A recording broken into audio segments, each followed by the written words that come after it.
just a little bit of movie magic here on Need for Speed. Aaron Paul makes his big screen debut this weekend in Need for Speed. It's the film version of the popular street racing video game. After his very successful run as meth-cooking Jesse Pinkman in Breaking Bad and some work in small roles in indie films, Paul's first big starring role sees him playing a small-town garage owner who dreams of being a legendary street racer. But his enemies have other plans. Yeah! Yes. Cut. Very nice, bro. Let's take a look at some other actors who've successfully transitioned from TV to movies. John Travolta. He went from a sweat hog on Welcome Back, Kotter to sweating on the disco dance floor in Saturday Night Fever.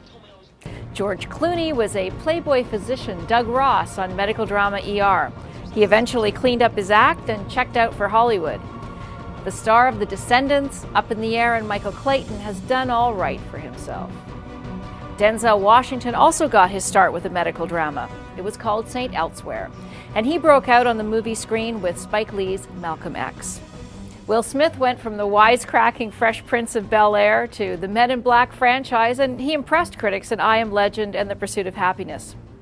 Women have also made this transition very successfully. Kristen Wiig went from Saturday Night Live to breakout smash Bridesmaids, and her SNL castmate and 30 Rock star Tina Fey has also moved on rather nicely. She's starring opposite Kermit the Frog in Muppets Most Wanted, opening March 21st. That's just a taste of those who've made it from the small to the big screen. For all you want to know about movies, check out the Star's movie section and thestar.com.